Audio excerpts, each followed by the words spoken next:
Good morning. Time for another Take Time Tuesday, and we start by breathing. So breathe in, breathe out. I was talking with my therapist and some of my friends recently, and we were discussing how ADHD and other neuroatypical behaviors can form some real obstacles in your life. And one of the things that I particularly struggle from, well, there's many things that I particularly struggle from, but one of the things that I particularly struggle from is something called object permanence. Object permanence is something that you learn as a small child. That's why the most common example people use is peekaboo, because that's where children learn object permanence, and it still works at that point because you put your hands in front of their face and you legitimately disappear. I, to this day, even after medication and therapy and cognitive retraining, still occasionally, okay, maybe more than occasionally, suffer from this. If I'm not thinking directly about it, or if I'm getting my dopamine hit from something else at the current time, everything else can kind of disappear. And it's not until an external force reminds me said object was there. The real issue is that also applies to people. My friends probably figured out a long time ago that if they don't check in on me occasionally, it doesn't mean that I like them any less or that I don't value them in my life, because I genuinely do, but I'm not currently thinking about them and they don't exist. It's something that I have felt shame for in my life, and I know it's ruined some of my prior relationships, both platonically and romantically, but it does affect us. And how do you overcome object permanence?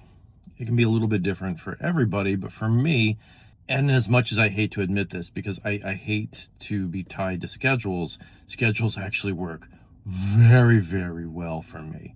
I go out of my way to create routines around objects and people that I want to keep in my life. I set specific time frames via calendar reminders, via notes, via a whole bunch of different daily mechanics to ensure that the people that are the most special to me stay special to me, stay object permanent. Now, I'm very blessed that there are people in my life that understand this. Some of them suffer from it too, and we empower each other. I particularly am grateful that I'm currently seeing someone who intuitively understands that and is making a point to continually remind me of their presence so that I do not lose the object permanence with them. This is something that I will struggle with indefinitely. This is something you may struggle with. For those of you like myself, I cannot stress enough how it can mentally drain you, how it can destroy your mental stability if you don't take small steps to undo damage that a lack of object permanence has.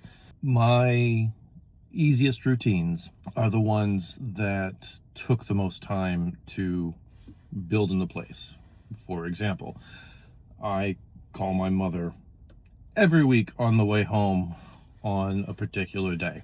Lately, because my therapy schedule has kind of interfered with that, I've had to reschedule those every other week, and literally it's in my calendar as a pop-up reminder, because otherwise, especially when combined with my time blindness, I'm good, it's fine, oh my god, 3 weeks have passed.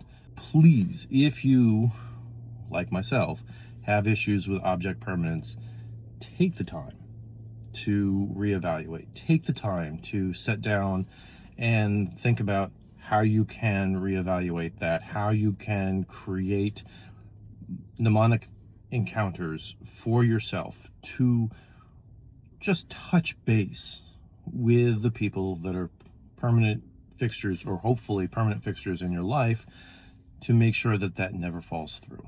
There's plenty of reading online. There's plenty of TikTok videos online. There's plenty of resources out there if you look for them. It's just a matter of taking the time to do so. Something to think about. Y'all have a good day.